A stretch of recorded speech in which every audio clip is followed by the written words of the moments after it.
Bonjour, amis de l'histoire, et bienvenue sur la chaîne Légendes narrées.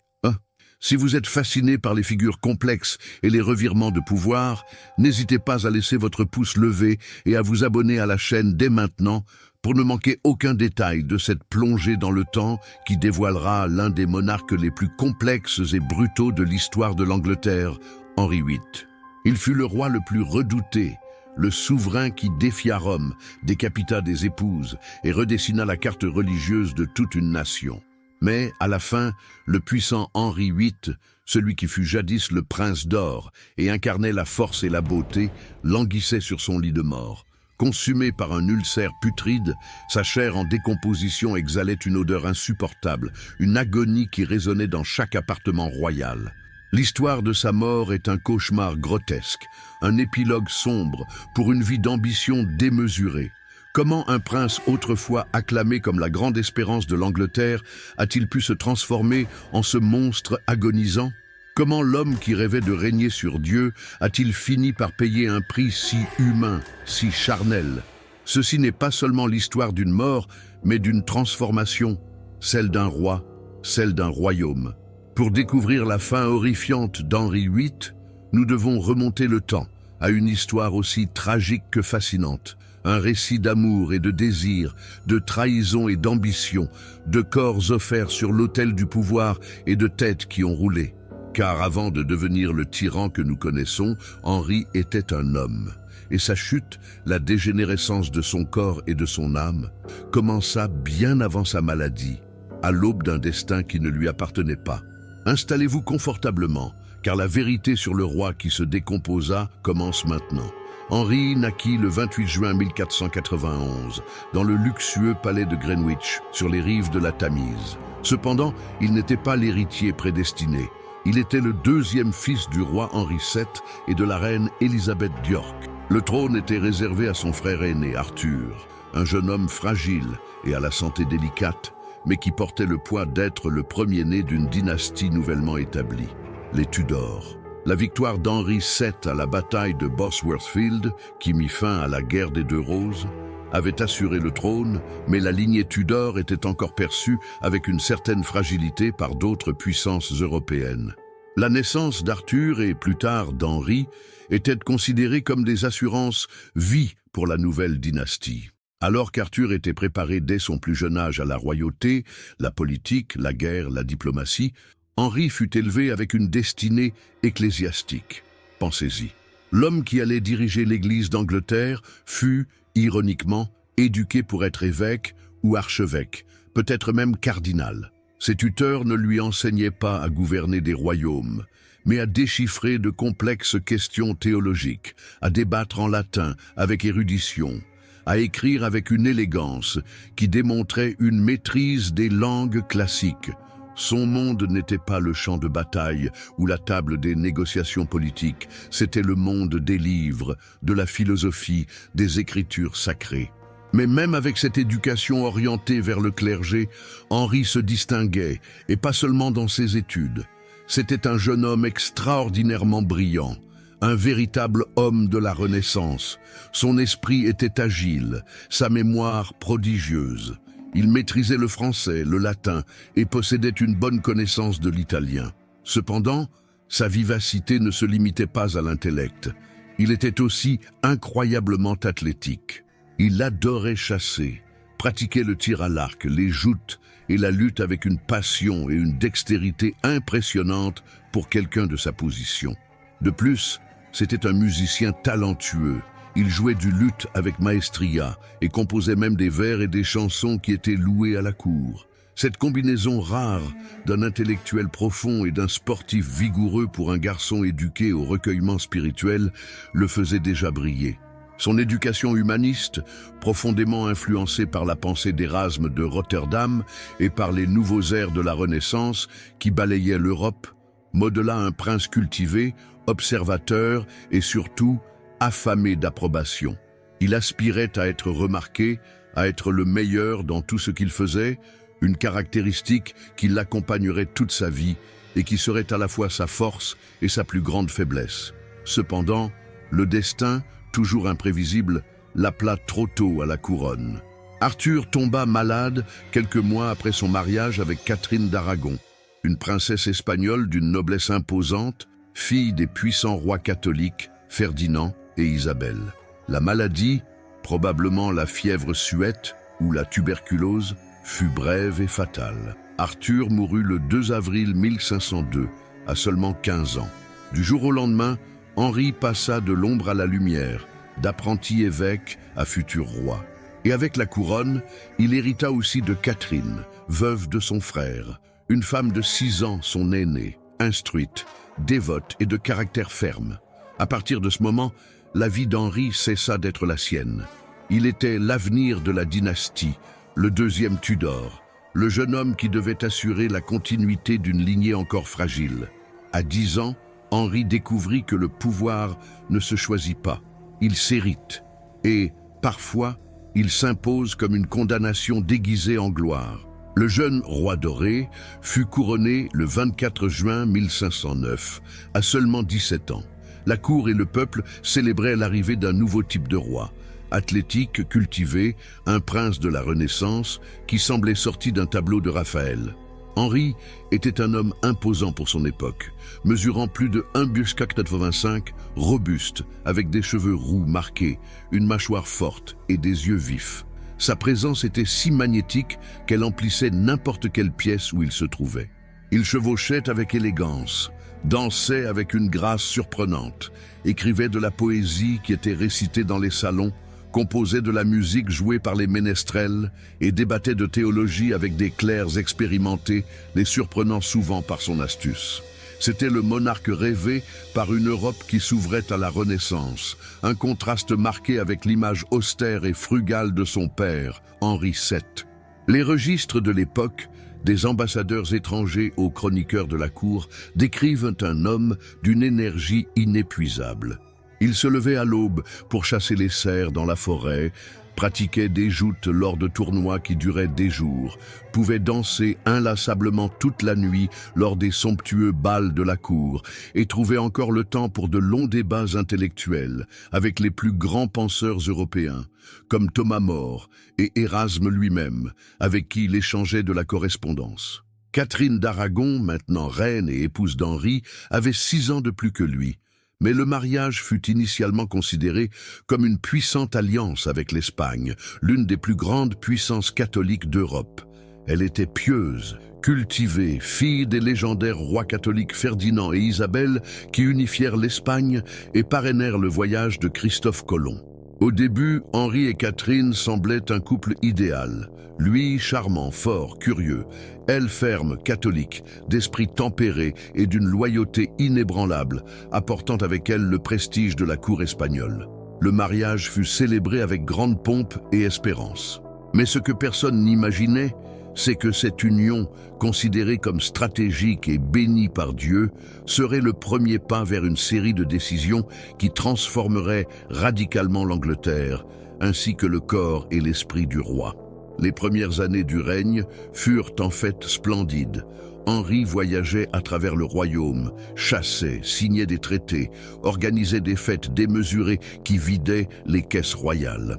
Sa cour était un mélange vibrant d'art, de pouvoir, d'intrigue et d'ambition, un reflet du roi lui-même. Cependant, sous toute cette pompe et cette exubérance, quelque chose commençait à s'effondrer. Henri voulait la gloire. Il rêvait d'être un nouveau Alexandre, un nouveau César, de mener des campagnes militaires victorieuses qui étendraient son héritage et l'influence anglaise sur le continent. Mais par-dessus tout, il voulait un fils, un héritier mâle. Non seulement un fils, mais le fils, celui qui assurerait l'avenir des Tudors, une dynastie qui, à son avis, n'était pas encore totalement consolidée. Le souvenir de la guerre des Deux Roses, qui avait presque anéanti la lignée royale, était encore récent et troublant. Catherine tomba enceinte plusieurs fois, mais la plupart des grossesses se soldèrent par des fausses couches, des naissances d'enfants morts-nés ou d'enfants qui mourraient peu après la naissance ou quelques jours après. Seule une fille survécut, Marie, née en 1516. À chaque perte, l'impatience d'Henri croissait de manière exponentielle. Il commença à considérer sa lignée comme une malédiction, à se demander si son mariage avec la veuve de son frère était, aux yeux de Dieu, valide. Le passage biblique du Lévitique 20-21 qui dit « Si un homme prend la femme de son frère, c'est une impureté. Il a découvert la nudité de son frère. Ils resteront sans enfant. » commença à tourmenter son esprit, alimenté par des conseillers qui voyaient dans la situation une opportunité politique. Avec le temps, Henri commença à regarder les autres femmes, et Catherine avec un dégoût croissant qui se transforma en répulsion. La splendeur du jeune roi doré commençait à s'assombrir sous l'ombre de son obsession pour un héritier. Son corps était encore fort et vigoureux, mais son esprit, rongé par l'anxiété, la religion et l'ambition sans limite, commençait déjà à se déformer, préparant le terrain à la décadence à venir. Puis elle apparut, Anne Boleyn, et avec elle, non seulement le désir ardent, mais le catalyseur du schisme qui changerait l'Angleterre pour toujours. Anne n'était pas d'une beauté conventionnelle pour l'époque, qui valorisait des formes plus voluptueuses et des visages délicats. Son front haut, ses yeux pénétrants, ses cheveux sombres et sa silhouette élancée ne correspondaient pas à l'idéal esthétique. Mais elle avait quelque chose de plus dangereux, un esprit affûté, cultivé à la cour française, sophistiqué, une ambition non dissimulée et un magnétisme féroce qui désarmait quiconque la sous-estimait. Elle parlait couramment le français, comprenait la politique et la diplomatie, savait jouer le jeu complexe de la cour, avec maestria et intelligence. Elle avait le don de la parole, l'art de l'attente et le poison subtil de la séduction. Anne ne voulait pas être une maîtresse passagère comme tant d'autres avant elle. Elle voulait être reine, et elle y parviendrait, coûte que coûte. Henri la désirait avec une obsession qui frôlait le pathologique. Il était fatigué de Catherine, qui vieillissait et, le plus important, ne pouvait plus lui donner d'héritier mâle. Anne, en revanche, offrait la promesse d'un nouveau départ, d'une nouvelle dynastie, l'opportunité d'avoir le fils tant rêvé qui consoliderait son pouvoir. Il se convainquit que son mariage avec Catherine était nul depuis le début, un péché aux yeux de Dieu, et que son manque d'héritier masculin était la preuve divine de cette illégitimité. Mais il y avait un problème gigantesque. L'Église catholique romaine ne reconnaissait pas l'annulation du mariage d'Henri avec Catherine. Le pape Clément VII, sous la forte influence du neveu de Catherine, le puissant empereur Charles Quint, refusait catégoriquement d'approuver le divorce. Le refus papal plaça Henri à la croisée des chemins. Il pouvait renoncer à Anne et à son obsession pour un héritier légitime ou défier l'autorité de Rome. Le choix d'Henri changea le cours de l'histoire. Il rompit avec Rome. Il rompit avec des siècles de tradition catholique qui liaient l'Angleterre au Vatican. Grâce à une série d'actes parlementaires orchestrés par son astucieux Premier ministre, Thomas Cromwell, Henri se proclama chef suprême de l'Église d'Angleterre, arrachant au pape toute autorité religieuse sur son royaume. Cet acte, connu sous le nom d'acte de suprématie de 1534, fut une manœuvre audacieuse et sans précédent. Avec cette manœuvre politique et religieuse, Henri n'obtint pas seulement son divorce, mais conquit un pouvoir absolu, sans intermédiaire entre lui et Dieu dans la sphère anglaise. Il ordonna la fermeture des monastères dans tout le pays. Un processus qui fut connu sous le nom de dissolution des monastères. Plus de 800 maisons religieuses qui possédaient une vaste richesse et des terres furent dissoutes. Leurs richesses furent confisquées par la couronne et leurs terres redistribuées parmi les nobles loyaux, créant une nouvelle aristocratie puissante et loyale au roi, et une injection gigantesque d'argent dans les caisses royales. Des monuments furent pillés, des reliques sacrées détruites, les bibliothèques monastiques, qui gardaient des siècles de connaissances, furent brûlées ou vendues comme du vieux papier, une perte incalculable pour le patrimoine culturel. Celui qui avait été éduqué dans la foi catholique, qui un jour défendit l'Église contre Martin Luther et reçut du pape le titre de défenseur de la foi, démantelait maintenant sa structure depuis les fondations. Henri ne changea pas seulement son Église, il changea l'Angleterre pour toujours. Si vous appréciez cette histoire fascinante, n'oubliez pas de partager cette vidéo avec vos amis. Les conséquences furent brutales. Des pèlerinages populaires furent réprimés dans le sang, comme le pèlerinage de grâce. une rébellion paysanne qui fut violemment étouffée. Une nation entière fut jetée dans l'abîme de la réforme par le caprice d'un homme, noble et clerc, qui s'opposèrent, comme l'illustre Thomas More, furent exécutés pour trahison. Le jeune humaniste qui lisait Érasme se convertit en un despote réformateur, un nouveau type de roi, un dieu terrestre.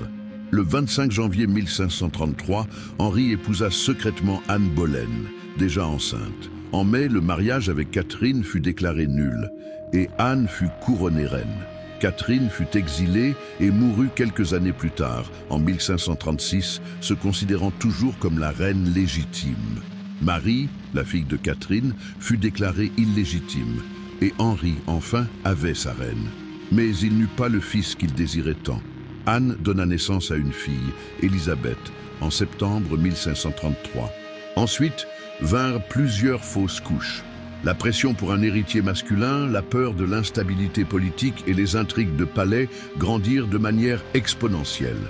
L'âne qui était désir se convertit en déception, de reine à menace. En 1536, la chute d'Anne fut aussi rapide que son ascension. Elle fut accusée d'adultère, d'inceste avec son propre frère Georges Boleyn et de trahison. Les preuves étaient faibles, les témoins discutables et la légalité des accusations était douteuse. Mais la vérité n'importait pas. Le jugement fut une farce déguisée en justice, orchestrée par Cromwell et Henri lui-même. En quelques jours seulement, elle fut déclarée coupable. Son frère et d'autres prétendus amants furent également exécutés. La cour, autrefois flatteuse, applaudissait tandis que le sang coulait. Anne monta à l'échafaud le 19 mai 1536, la tête haute vêtue de rouge, la couleur des martyrs. Elle murmura une prière, mais ne nia pas les accusations, ni ne supplia pour la miséricorde. Le bourreau, amené de France pour sa dextérité avec l'épée, la décapita d'un seul coup. Et l'homme qui déclencha une révolution religieuse pour l'épouser n'assista même pas à l'exécution. Il était à la chasse, riant, célébrant. Ce même jour, il chevauchait vers sa prochaine épouse, Jeanne Seymour. La passion s'était éteinte. Il ne restait que la froide machinerie du pouvoir et l'urgence d'un héritier mâle. Jeanne Seymour était l'opposé d'Anne Boleyn à presque tous égards. Silencieuse, obéissante, pieuse et prudente. Elle ne discutait pas, n'exigeait rien, savait rester en arrière-plan, représentant l'idéal de soumission féminine de l'époque. Et précisément pour cela, Henri l'idéalisa dès le premier jour. Jeanne était la reine sans scandale, sans intrigue, sans alarme, une femme qui semblait destinée à apporter la paix et la stabilité que la cour désirait tant. Elle ne brillait pas avec la même intensité qu'Anne, mais elle savait attendre patiemment. Et son moment, le moment de gloire pour la dynastie Tudor, arriva enfin. Le 12 octobre 1537, Jeanne donna naissance à un fils mâle, Édouard VI. C'était ce qu'Henri avait désiré pendant des décennies, le grand objectif de son règne. Un héritier légitime, un mâle fort, le symbole d'une dynastie sauvée et consolidée. La naissance d'Édouard fut célébrée par des messes d'action de grâce, des banquets somptueux et des chants de joie dans tout le royaume. Henri était exultant, fier, sentant que tous ses sacrifices, toutes ses batailles et les têtes qui avaient roulé en valaient la peine. Il avait enfin son fils, l'avenir de l'Angleterre garanti. Mais la gloire fut de courte durée. 12 jours seulement après l'accouchement, Jeanne Seymour mourut, victime de la fièvre puerpérale, une infection courante et fatale pour les femmes de l'époque. Sa mort fut un coup brutal pour Henri. Il pleura publiquement, porta le deuil le plus profond et fit construire un tombeau commémoratif dans la chapelle Saint-Georges, au château de Windsor, indiquant qu'elle était l'épouse la plus aimée. Et pendant un temps, le roi parut humain, brisé par la douleur. Ce fut la seule épouse qu'il pleura sincèrement. Et après Jeanne, Henri ne se marierait plus jamais par amour. Ses mariages ultérieurs seraient de purs arrangements politiques et stratégiques pour la succession et les alliances internationales. Ce qui suivit furent des années d'alliances politiques complexes, de pactes de pouvoir et de mariages de pure convenance, dans une tentative désespérée de générer davantage d'héritiers masculins ou de renforcer les liens politiques. Pendant ce temps, Le jeune et vigoureux roi doré commençait à disparaître, enseveli sous sa propre légende, sous le poids de ses décisions implacables. Son corps, autrefois la personnification de la force et de la virilité, commençait à céder aux rigueurs du temps et surtout aux conséquences de vieilles blessures. La plus notable de ces blessures était une blessure à la jambe, résultant d'un grave accident de joute en 1536, lors d'un tournoi à Greenwich, quelques mois avant l'exécution d'Anne Boleyn. Il tomba de son cheval, qui, couvert d'armure, tomba également sur lui, lui écrasant la jambe. La blessure, un traumatisme grave au mollet, ne cicatrisa jamais complètement. Pire encore, elle s'infecta à plusieurs reprises, développant un ulcère chronique qui, au fil des ans, pourrit, se transformant en une plaie ouverte et purulente. La douleur était constante, atroce, une torture quotidienne qui l'accompagnerait jusqu'à la fin de ses jours. Henri marchait avec une extrême difficulté. La plaie suppurait du pus et du sang constamment, et son odeur nauséabonde et pénétrante emplissait les appartements royaux, imprégnant les vêtements et l'air autour de lui. La douleur physique et le malaise causèrent des ravages dévastateurs sur son tempérament. Le roi devint irascible, impatient, méfiant et de plus en plus paranoïaque. Il s'éloigna de ses enfants, sauf Édouard, tant qu'il fut en vie, se méfiait de ses conseillers les plus loyaux et donnait des ordres depuis son lit, comme un dieu malade et en colère. Son obésité devint morbide. On dit qu'il atteignit plus de 160 kilos avec un tour de taille de 137 cm. Il avait besoin de corsets renforcés et d'un fauteuil roulant adapté pour se déplacer. L'odeur de son corps malade était insupportable, un signe visible de la pourriture qui le consumait de l'intérieur. Mais malgré tout, il continuait à chasser les épouses, non par affection mais par nécessité dynastique et pour affirmer son pouvoir. Pour plus d'histoires choquantes comme celle-ci, abonnez-vous et cliquez sur la cloche pour recevoir les notifications.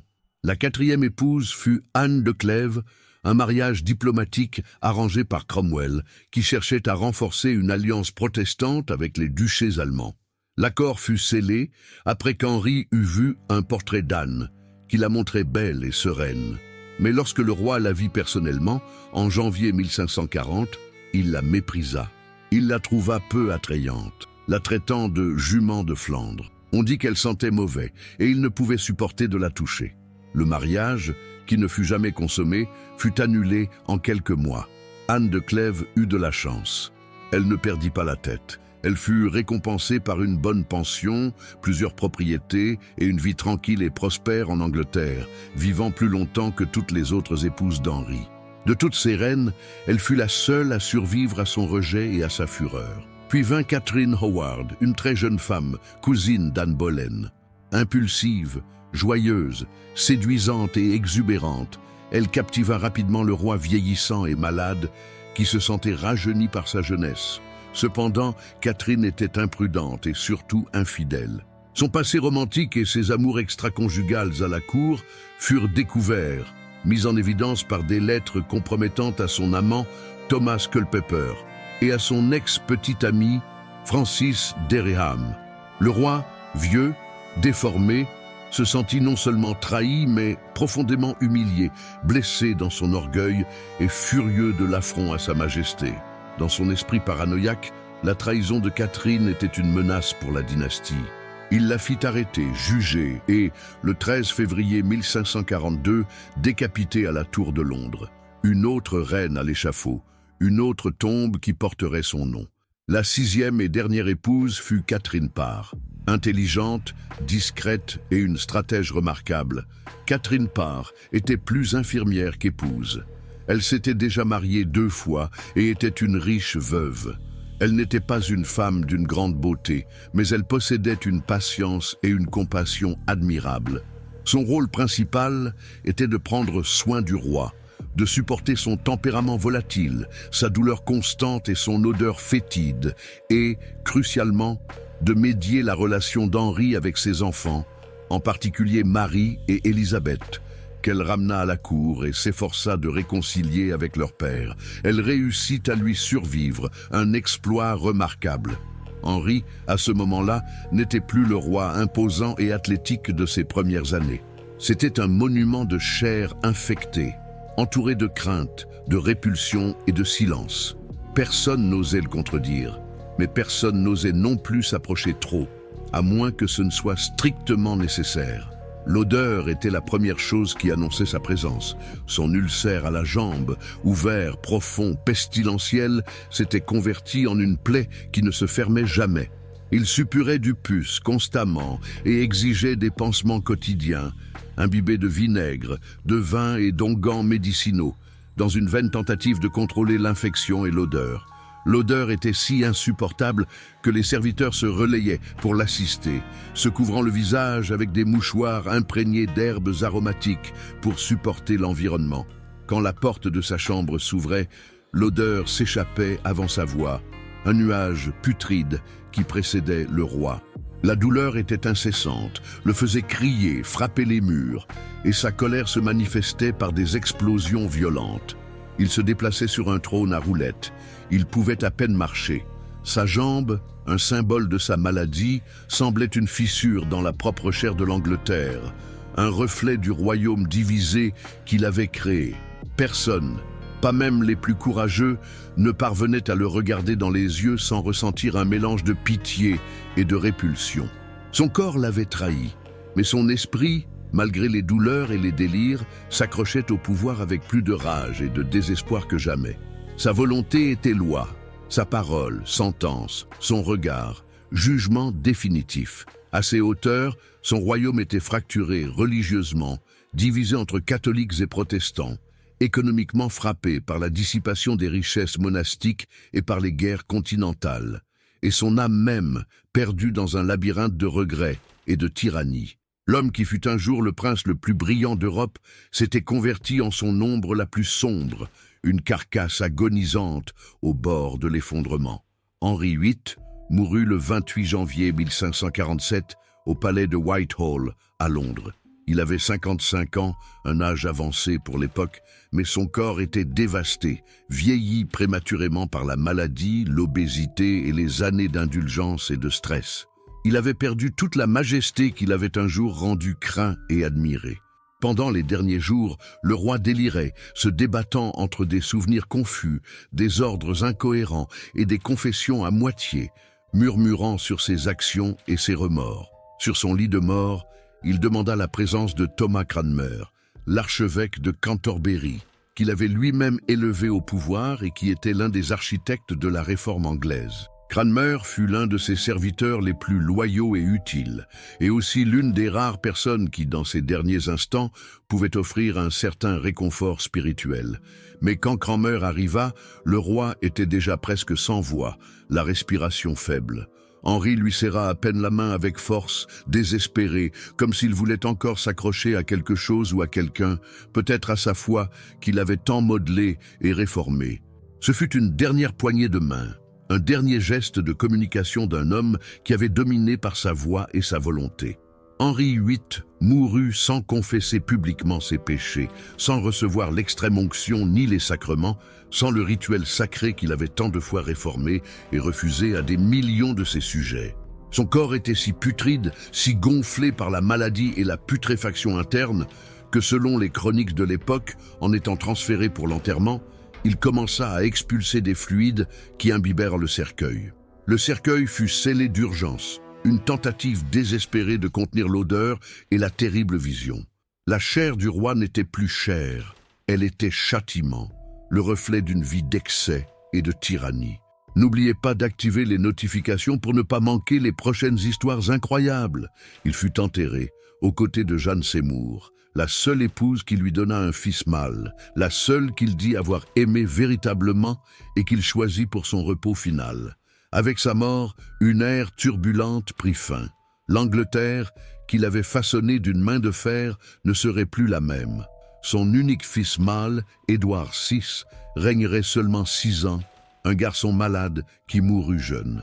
Ensuite viendrait Marie Hire, la fille catholique de Catherine d'Aragon, qui tenterait sans succès de renverser la réforme et de restaurer le catholicisme avec violence.